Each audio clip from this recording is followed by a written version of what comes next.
Thank you so much, and everyone, welcome. This is the regular meeting of the Morro Bay Public Works Advisory Board. Today is Wednesday, May 15th, and we'll start by calling the meeting to order with a quorum check. Thank you, Chair, and good afternoon to everyone. Let's see, we'll go Board Member Dahlgren. Here. Board Member Hill. Here. Board Member Goldman. Here. Board Member Nava. Here. Board Member Gaffney. Here. Board Member Irwin. Here. And Chair Beal. Here. We have quorum. Great, thank you. Our next item is for us to invite everyone to join us for just a moment of silence before we begin.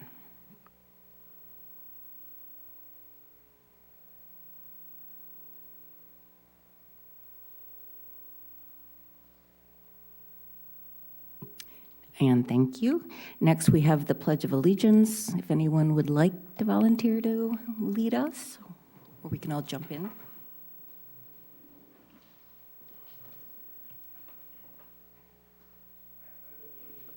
United States of America. And to the republic for which it stands, one nation under God, indivisible, with liberty and justice for all.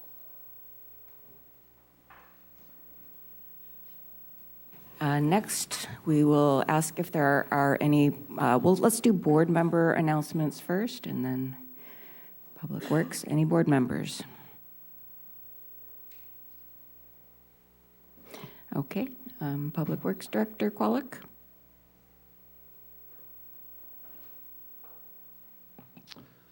Thank you. No major announcements today. Very good. Next, we will open the floor to public comment. This is meant particularly for comment on any matters that are not otherwise represented on our agenda for today. And that would include if anyone has comments on the items under Agenda A, which are approval of meeting minutes. Good evening. Hi, I'm Walter Heath. I'm a resident of Morro Bay. Thanks for the opportunity to speak. Good evening, members of the Public Works Advisory Board. I just wanted to fill you in that an event occurred on April 27th, 2024, called I Love Morro Bay. And it was a first time that we've done this with America in Bloom. We produced this event to do 9 gardening projects in the public spaces, including planting 14 street trees, planting 4 pollinator gardens, cleaning up downtown beneath the flowering eucalyptus trees in advance of the car show, and doing one really fun community art project that was done. But I do want to thank Public Works Director Kwolek and his staff, especially the maintenance staff, Carlos Mendoza and his team. Just amazing. They prepared everything for the street tree planting. Just had to put the tree in the hole. It was really great, and it was done properly with the advice of what turns out to be a world-renowned tree expert who moved from Visalia to Morro Bay, and we happened to make contact as a result of recruitment for this event. So also on hand, we're City Manager Kimball and City Engineer Cynthia Cecil, who's here tonight. Police Chief Watkins was there, and it was great to see all of them there. There were 156 volunteers out there altogether, performing 312 community service hours, which is more than 2 months of full-time work done in 2 hours. That's our 2-hour participation model. So we were pleased with the way that turned out. The primary focus was community building through shared service, the idea that you get people out working together, shoulder to shoulder, side by side, and the differences go away. People realize that they have more in common than they have different. And of course, we're hoping to get some volunteers out of it, some new volunteers too. We're always thinking about succession. We're almost 11 years old now, and we want folks coming up and taking this on as well. So the way that we work is we purchase all the plants we install, and then we install them, and then we care for those plants in the area surrounding them. So we're constantly fundraising. And as part of the deal, we rebranded for I Love Morro Bay, and I'm wearing the brand right now. And the hoodies and tees and stickers and magnets are being sold at Morro Made at 490 Morro Bay Boulevard, the corner of Napa. And that's pretty much it. I'll stick around if you have any questions after the public comment, but we were out there working for 5 hours today trying to get the area around Beach and Front ready for the Ironman competition and finishing up a project there. Well, thank you very much. I heard great things about that. Any questions? Okay. Yes, thank you so much. So moving on to our agenda, our consent agenda is Chair, item. If I may. Yes, of course. If you could check if there's anyone online for public comment. I almost put it in the rearview mirror. Okay. Thank you so much. Do we have anyone online that would like to comment at this time? We have no raised hands in the queue. Okay. Apologies for that, all of our online viewers. Now we will go on to, would you like to comment?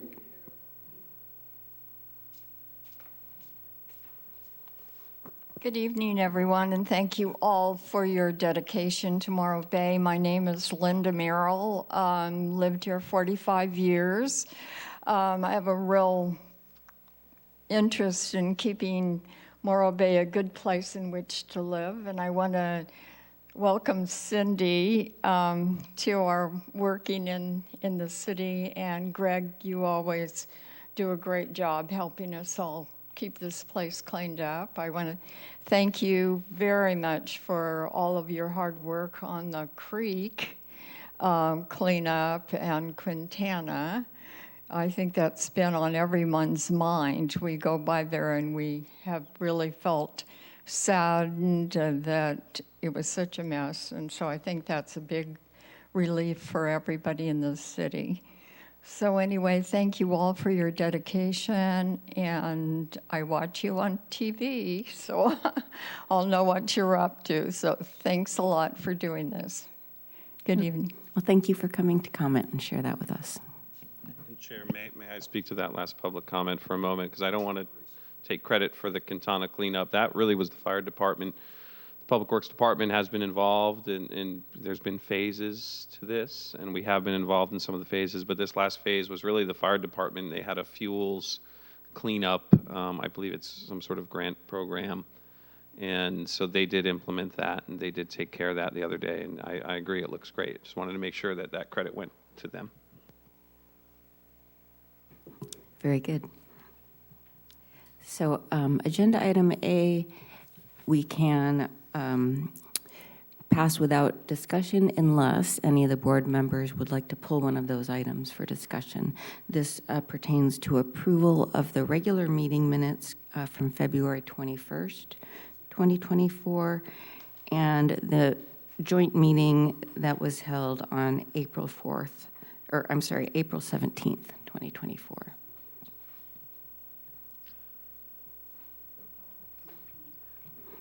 Okay, may I have a motion? And apologies, Chair, we would need to take public comment for the consent calendar as well. That's normally done during, no, anyway, under the public comment that comes before the agenda items. So we have the general But public anyway, comment. do we have any public comments at this time? AGP?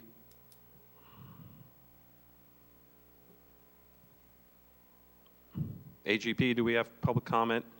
There are no raised hands in the queue. I believe we were determining approval of meeting minutes from February 21st and April 17th. Approve both sets of minutes. Second? I'll second. In favor? Aye. And, yeah, I'm sorry, I'll do a roll call vote. And so, Board Member Nava? Aye. Board Member Gaffney? Aye. Board Member Hill? Yes. Board Member Irwin? Yes. Board Member Goldman? Yes. Yes. Board Member Dahlgren? Yes. And Chair Beal. Aye, yes. Motion passes. For business items, we have one business item, B1, allocation of water equivalency units for the fiscal year 2024 to 2025. Is there a presentation?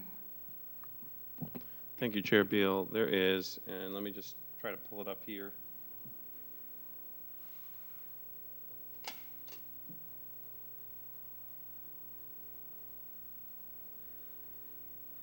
And while this comes up, we did have initially another item for review by the PWAB, but we did have to pull it, and that was because we didn't notify the neighborhood that that decision would have affected. That was my fault.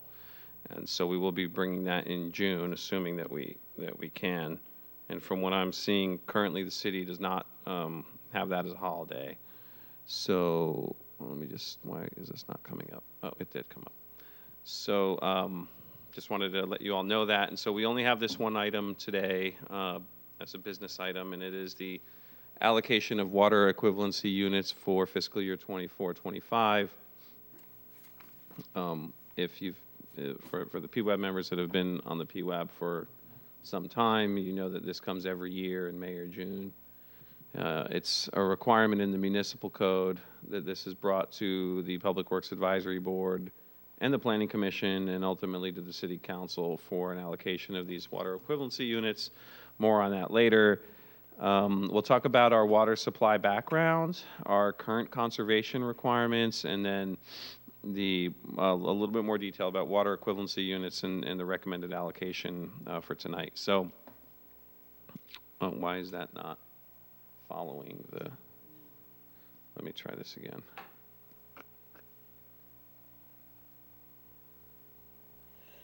What is this?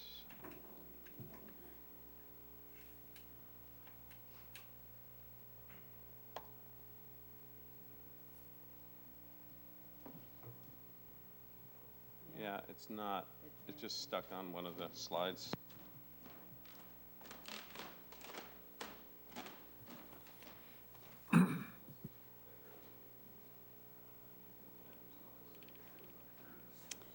Is Rita at the potluck dinner?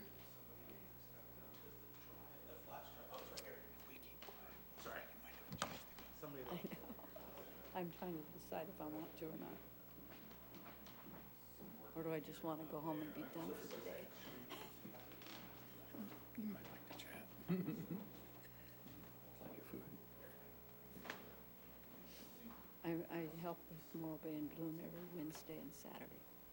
And so this morning we were, like you said, down on the waterfront. Replanting geranium.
Okay, we're back in action.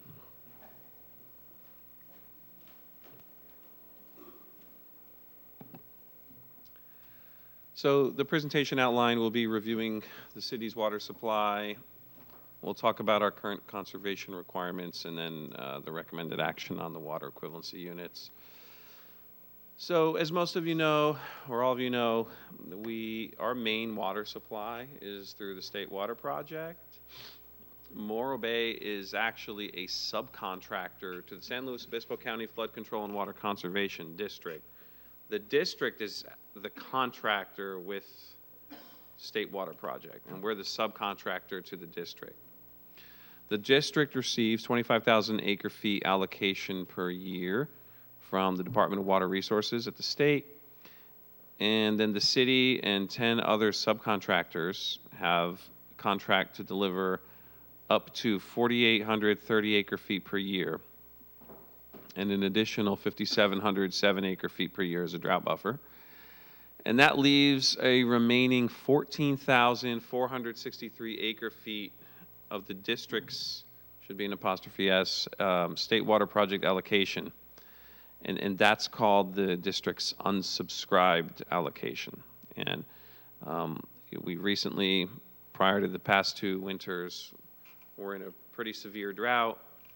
And actually, the city ran out of its state water allocation, and the county district was basically saving the day and giving us their saved unsubscribed allocation. And so the city continued to have water.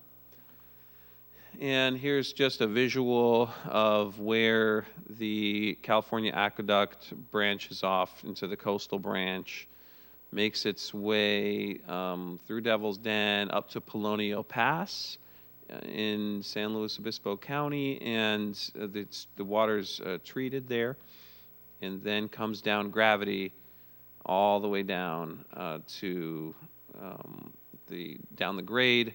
And then, of course, Morro Bay is on the Chora Valley pipeline, which is kind of a break off on the left there. And then the rest of the water goes down south. So that's how the State Water Project works. Good news, this year, the current state water allocation is 40%. With our drought buffer, that means we have access to 1,441.2 acre-feet of water through the State Water Project. The city demand is only 1,100, so we have enough water. And our backup water supply is the Morro Basin, and we have 7 wells. That's kind of in the Lila Kaiser High School area where those wells are. The city is permitted to extract up to 581 acre-feet of water from that basin.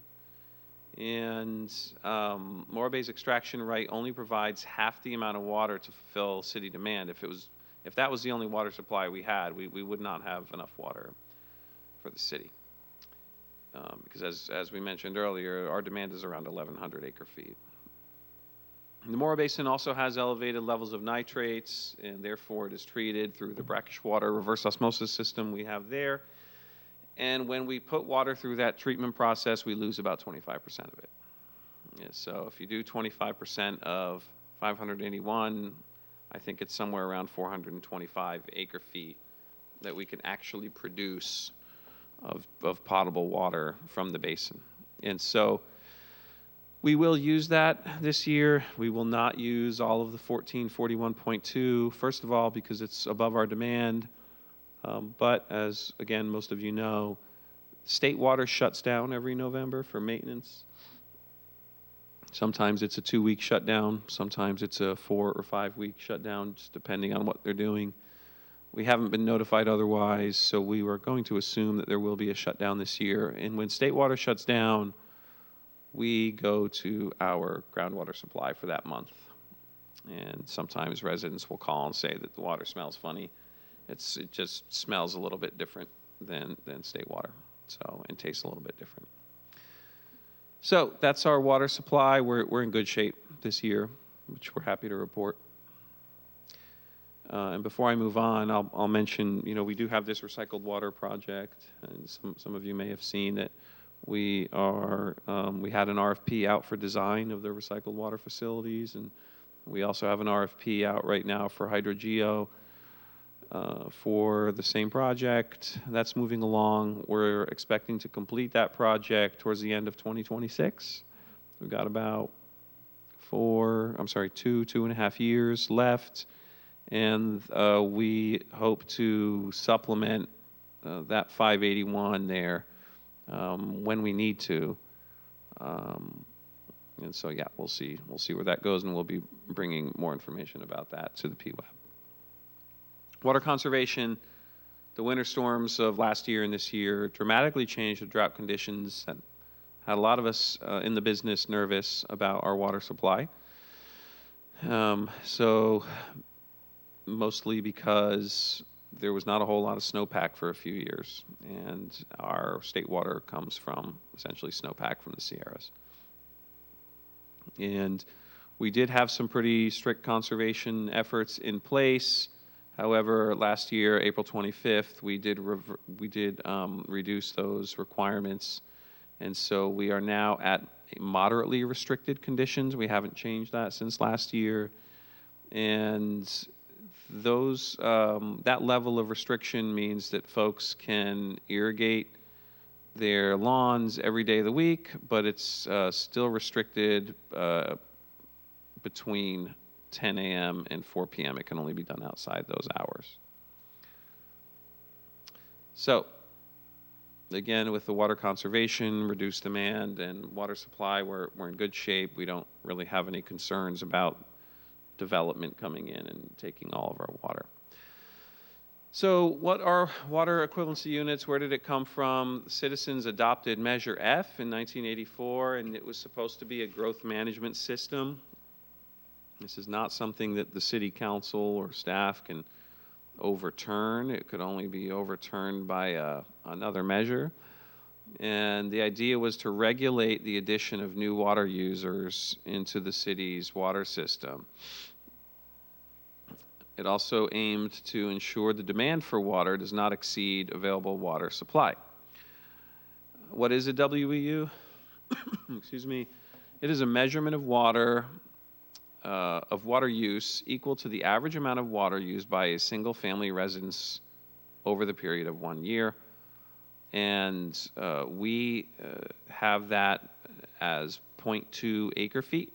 So the average single-family residence uses 0.2 acre feet. And that's based off of an assumption of 90 gallons per capita per day and a household of 1.9 persons per unit. Importantly, the WEUs are issued during planning permit approvals. They used to be issued during like building permit approvals, and that was kind of against the point of the WEUs, because if we're trying to limit growth to stay in line with water supply, if you're at the building permit phase already, you're kind of too late. The city's already approved a development project, and then is going to stop it in the middle of it. It doesn't make a whole lot of sense. So a few years ago, the city moved the WEU process as part of the planning phase. You know, the other issue there, and this is one of the challenges to explain, is WEUs really look at our long-term water supply. So I presented information about our short-term water supply here and talked about what our water supply looks like for the upcoming year. And, you know, we don't really have any concerns. But WEUs really shouldn't be seen as a kind of a short-term thing. I mean, we have enough water supply where we have an idea to project out what our water outlook is, and we really aren't basing these decisions on what happened this year or last year, but more what's going to happen over the next 10 or 20 years. So last fiscal year, the City Council allocated 115 water equivalency units for development. Of the allocated WEUs, only 21.6 were issued.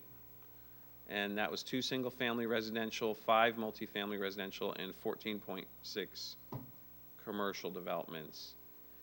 That is like, like a quarter or even less, maybe 18% or so of the total that were allocated by the city council. And I got to say, you know, since I've been here, we never come anywhere close to actually allocating to planning projects the number that has been allocated by the city council. Last year, we did 21.6. The year before that, we only had 1 WEU out of the 115 that were available. That said, WEUs, I mean, this is not a comprehensive list of all building activity. They're only required for single-family residential and multifamily residential when development is on an empty lot or when a change in use is proposed, i.e. changing from an office building to an apartment. So if there's like an addition to a home, that's not, there's no WEU review. If there's an ADU, accessory dwelling unit, there is no WEU issued. It's only when land is being used for something different, or if there was nothing there and now we're putting a house in. So that's kind of the way the code is written, and it's also based on some state regulations about ADUs and things like that. So, I mean, with that, the staff is recommending that we allocate the same number of WEUs that we recommend every year, and that we've recommended every year, even during drought years. And that's 50 WEUs for residential development, with 30 going to single-family residential and 20 going to multifamily residential, and 65 WEUs for commercial development, for a total of 115 WEUs for the next fiscal year. And we'll take any questions. Thank you so much for the presentation. I'll start. I have a few questions. I understand you explained that this is intended to be based on long-term planning. There's obviously some things that aren't captured by the WEU plan, like the ADUs, et cetera. Is the city, well, I'm sure you have the data, but are you able to do some sort of monitoring of actual usage and how that compares with the WEU allocation? And then on top of that, maybe make some correlation between like how additional ADUs or other increases in usage that aren't captured in the formula, how that translates, like for the actual, for the ultimate purpose of, ensuring adequate water. Clearly, some of this doesn't account necessarily for that, but I'm going to also guess that actual usage is below what's being allocated, so maybe it's not something of concern, but that's a question that I have. Thank you for the question, Chair Beal. Short answer, yes, we could do that data analysis. I don't think it would be a huge lift. We have data on how much water we use, and we have, that data over many years, and we have data from our staff reports in terms of how many WEUs were issued. I would venture to say that there are more swings in water usage per year, depending on how the tourist season goes, than there are from the WEUs and the new development. There are some years, if our tourism is low, I mean, I'm not going to make up numbers, but you can imagine if the hotels and the motels are 50% full one year and they're 100% full the next year, that's going to be a very dramatic shift in water usage. Whereas, as we presented, 1 WEU is 0.2 acre feet, and that's like, out of 1,100 acre feet, it's actually not really very much of a difference. We get this question a lot with, we're putting in the Palisades development or another development. What's the impact going to be on water? It's actually not a whole lot. It might be at most, 10 or 20 acre feet. but we don't come anywhere near our state water allocation. You know, we have surplus water most years. Even the years where we don't have it, I mean, we've managed with county water. So it's kind of a roundabout way of saying, yeah, we could do that. I'm not sure that there's a need to, unless the PWAB was interested in seeing that data. No, actually, you answered my question. I think I was sort of guessing, at least from the presentation, that this was basically a low priority because you weren't foreseeing difficulties in, you know, water limitations. You did put in mind, though, sorry, one more question. I'll let my board members have their turn. If a business, for example, that caters to tourism, like a hotel, would their allocation theoretically account for 100% occupancy, or is there some other formula that would apply there? Tough question to answer. It depends on the hotel, and keeping in mind that WEUs are only issued to new developments. And so if a motel was built in the 70s, there is no WEU for that hotel or motel. So it's sort of I do think there's a perception that WEUs is sort of an inventory of water demand. It is absolutely not. It really is, as certain new developments come through, not all, certain ones come through, and in the case of commercial, if it was a hotel that was built on vacant land, or if it was changed from a residential use, for example, then it would be. Then it wouldn't be captured and it wouldn't be on our radar. I would argue that the best indicator of water demand would be a projection that staff would put together based on actual water usage. And the WEU is not really helpful in that regard.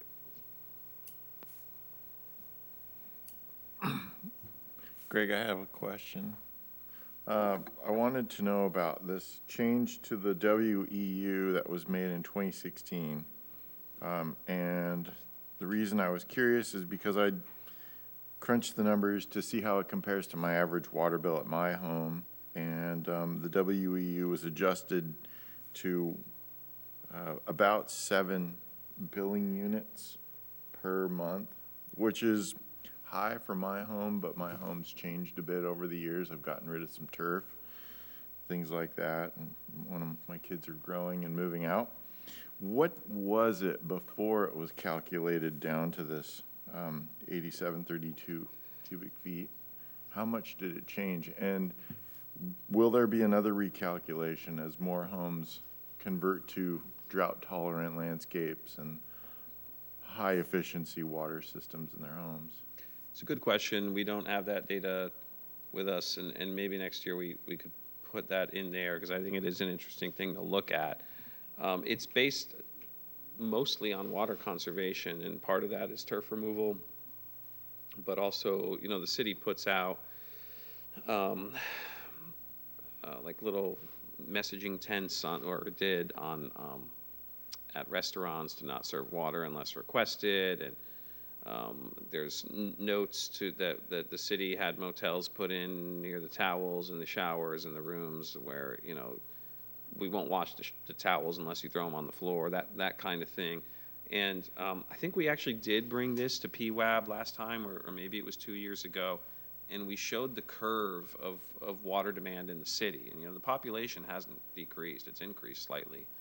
But over time, through the 2010s, you just saw demand go down, and that was because of water conservation efforts. And that's why the recalculation occurred. So, but I don't have that number for you. I can email that to the PWAB this week sometime or next week. I think John had a question, yeah. If I remember an explanation from before your time, this WEU process was as much to slow down the city growth as it was to, you know, they were worried about water at the time, but they also didn't want to see that there were some large developments proposed apparently, and they wanted to slow that down. And I take it that if we transfer Or if we start using the recycled water, that's not going to affect our WEU calculations. Is that right? Good question. Board Member Irwin, no, it wouldn't. I mean, nothing would unless there was another measure. I would say, and I'll tread lightly here, but I don't really know what legal standing we would have to defend this Measure F. The population control through water supply isn't, unless the city demonstrates that we don't have the water, that could probably pretty easily be challenged. And further, Measure F was passed in 1984, and the goal was to limit population growth to something like 12,200 population in the city by the year 2000. Well, it's 24 years after, and we still haven't hit 12,200. So, one could argue that this Measure F has actually expired. We've been continuing the practice of bringing this every year to this body and the Planning Commission, as well as the City Council. But there are certainly some questions about what exactly the law means in terms of how it's implemented. Thank you. I just had a question. Does the state water allocation increase every year, or does it get reviewed on a yearly basis based on rainfall, or is it to account for population growth? Thank you for the question, Board Member Gaffney. The state is regularly reviewing the allocation, and their first one typically comes out around November. And they'll give usually a lowball allocation, like everyone's only getting 10% this year, and then sometimes in January they'll update it, in March they'll update it. I think we may still be due for another update. If I recall, at the beginning of the season, the winter season, I think they said 30 or 35%, and now we're at 40. And it may go up again. What the state is looking at when they set this allocation is the status of their reservoirs, the status of the snowpack, and other factors that affect their ability to deliver water. They don't want to overpromise the water. They also want to keep some in storage, but not too much storage, because then they have to spill it. And then, of course, they're also looking at environmental factors like steelhead and how much water they can actually put into some of these conveyance systems.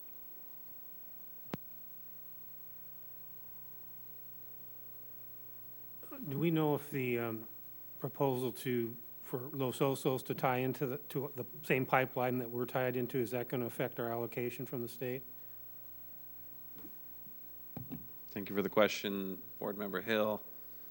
It better not, because we have a contractual promise to receive 1,313 acre-feet per year at 100% allocation. And I've asked this question of the district, and they have confirmed that if another subcontractor gets linked up to the Choro Valley pipeline, that it will not affect the city's allocation. Now, there is questions about what is the capacity of that pipeline.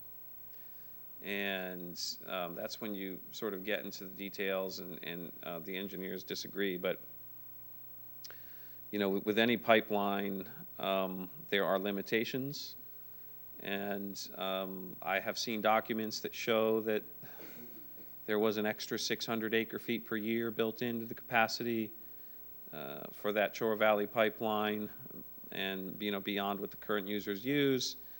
I have heard arguments against that that's not correct. We also know that with a pipe, if you want to increase capacity, you increase velocity. And so that is always an option. But, not something I think we're too concerned about right now. The Los Osos district is, I believe they've approved their environmental document. Their next step is likely going to be design. I have not heard definitively from the district that it's actually going to happen. There's still a lot of questions in the air about what it means. The city contributed a lot of money, I think 30 years of loan payments towards that pipeline. And we certainly would have questions about a new user coming in and you know, what their financial participation would be if they participate in that conveyance line. And sorry, I may be going off track here, but to answer your question, we're not concerned. I think Los Osos is only asking for 200 acre feet per year or 300. I don't remember off the top of my head, but again, the city's allocation is 1313, but we only use around 1050 or 11 at most. And so we're not using all the capacity now. If we ever needed it, though, in my view and in the city's view, we would still be guaranteed. So we have contractual protections for that water supply amount of 1313. Greg, I'm Mr. Qual, excuse me. I've heard this every year, and I think understand it for the minute, and then I get confused. So we have a contract from the state to get 1,300 acre feet. But already they said that, you said at the beginning of the slide presentation that we're getting only 40%. So we're getting 40% of the 1,300? And then we can provide 581 or something? So And sometimes I've been on this board and we only get 5%. It's been drought year, but we always have water. So are these numbers relating to the amount of water that we're getting, that we actually, that it ends up that we get? yeah, it's pretty miraculous that we get all these numbers thrown at us and somehow we always meet demand. But you said a few things there, and let me try to comment, and if I miss anything, let me know, Board Member Goldman. But first of all, we don't have a contract directly with the state. We have a subcontract through the district who has a contract with the state. We have an allocation, I pulled this backup slide here. We have an allocation of, let's see, do I have a laser pointer here? No. But yeah, we have that 1313 WSA, that's our water service amount. You see we're the biggest in SLO County, actually, for state water. And then we have this thing called the drought buffer. The drought buffer is a very confusing, misleading term. That's not an extra 2,200, 2,300 acre feet per year. What happens is the state comes out with their allocation amount. This year it's 40%. So if you want to calculate how much state water we have access to this year, you add our water service amount, or the 1313, plus the 2290, which gives you 3603, and then you multiply that by 40%. And if you do that calculation, what you get is, because I've done the math for you, is 1441.2. So if the state had said this year you're only getting 30%, we'd have a different number. It'd be a bit lower. And so that drought buffer is something that the city purchases on top of our regular Table A, what they call the Table A allocation. Now, if it was 5%, I'll do the math quickly on my phone. If we have, and for those of you watching at home, I'm sorry, but you can do this math too. We can do 3603 times 0.05, and that only gives us 180 acre feet per year. And then you do the math, and I wouldn't even put in the 581, I'd put in the 425, that's after treatment. So we would basically have around 610 or so acre feet that year, which is about, it's a little more than half our supply. Where does the rest of the water come from? I'm sorry? No, the wells are the 425. We've only got 180 from state, and that's giving us 600 and change. We need another 500. Where do we get it? We get it from, down at the bottom, the unsubscribed allocation. Historically, the county, the district has made all of the subcontractors whole. And because that 14463, every year that it's not used, it sits in San Luis Reservoir and it gets stored. And it gets stored until the reservoir fills up. And as long as there's storage there, and our unused allocation, not the drought buffer, but our unused allocation also gets stored in San Luis Reservoir. San Luis Reservoir, of course, is not in San Luis Obispo County, but it's north of us, I think in Monterey County. So we do have our own storage every year, and then we also have the county storage. However, the complicated thing about state water is that every few years, that stored water from San Luis Reservoir gets deleted. It just literally goes to zero, and that's called spilling. It's a paper spill. It's not an actual physical spill. And the state transfers water around, and we may have had 3,000 acre-feet stored, and then one year, all of a sudden, it just zeroed out. And that is one of the vulnerabilities of state water. It's not reliable. We don't have guarantees for the stored water. One could even argue that that water isn't even ours, because our water allocation is delivered water. So it's what comes out of the pipe here near the King's Tank. So, so far, we've been able to supply water, though, because of the county's stored allocation. Hope I didn't confuse things.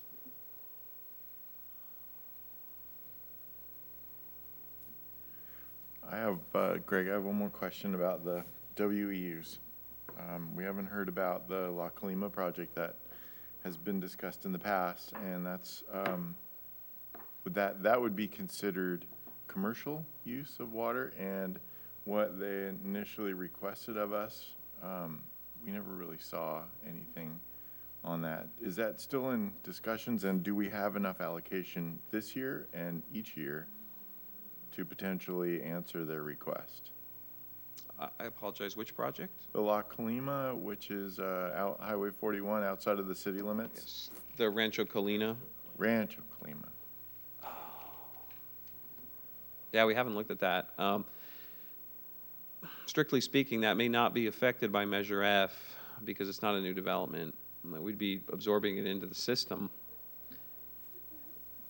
So that's something we'd have to look at. Yeah, I think that would take some analysis. I wouldn't be prepared to answer that now. And, you know, part of the feasibility study would be looking at that now that I have that, that you've made that, like now that I'm aware of that, because I don't think anybody was thinking that, so thank you.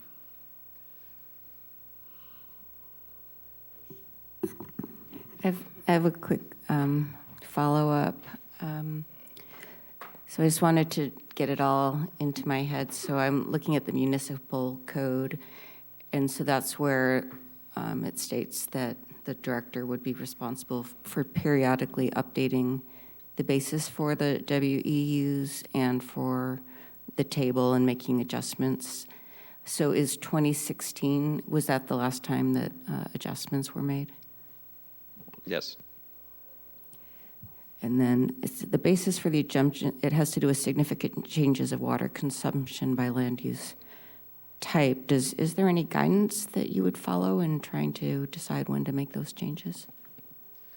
We would look at the data on that. We didn't do that this year, to be honest, but yeah, we would periodically look at the data and decide, you know, if all of a sudden people are using more water, then we'd want to change that calculation. Okay, that's all I had. Anyone else have further questions? So we have no more questions from the board. That means we are ready to take public comment. If anyone would like to comment on this agenda item. I don't see anyone in the audience. Let me ask if there is anyone online that would like to make a public comment on this time. There are no raised hands in the queue. Okay, thank you. That would, I believe that next we would take some action to make a recommendation to the city. I move that we approve the proposed allocation of WEUs. I'll second that. Any board discussion on the motion? Are we ready to vote? Okay. Thank you. Do a roll call vote. Board Member Dahlgren, Yes. Board Member Goldman, Yes. Board Member Irwin, Yes. Board Member Hill, Board Member Gaffney, Board Member Nava, Yes. Chair Beal. Yes. 7-0, motion passes. Thank you very much. So that concludes our business items for today. Under Agenda C, there's a list of some future items. Would you like to speak to those? I can briefly, Chair. We have a few traffic requests that we've been holding that, we've taken these periodically to the PWAB. One involves a proposal to add diagonal parking on Marina and/or Pacific next to the Embarcadero. That could increase some parking capacity. We're doing an analysis of that. There's a proposal to add a stop sign at the eastern entrance or on Atascadero Road at the intersection with the eastern entrance of the high school so that buses can get by when cars are coming from the west. A stop sign at Dunes and Main, or 2 stop signs, and pavement management program updates. We'd like to give an update on that soon. And then also the Haslow project, we want to get PWAB's input on the on some red curbs and no parking zones. The new project has created some new configurations along the road there, and it has some implications on parking. Plus, we had a request from Haslow to put in a bunch of red curbing, and we've done some of that already. But as we were there, we looked at it, and we think it might need a whole lot more red curb. So those are items we hope to bring in the future, some of them in June. Very good, thank you. Greg, you want to introduce Cindy? Is this your first PWAB meeting? She was introduced last time, but I'm happy to. So nice, we'll do it twice. A few of us weren't here, so please. Cindy Cecil is our new city engineer. She started at the beginning of April 1st, April Fool's Day. So Cindy comes with over 40 years of experience in the consulting world, in the utility world. She's worked for counties, and just a very impressive resume. She has a PE in civil and structural, and just has been a great addition to the team. Calm, steady temperament, hard work ethic, and just a joy to be around. She also does some baking sometimes that staff benefits from. And would you like to say anything? I think you covered it all. Thank you. Okay, with that, unless I missed anything, going once, going twice, I think we're ready to adjourn. Our next regular meeting is next month, and that will be June 19th. Same place, same time, 5:30 p.m. Thank you.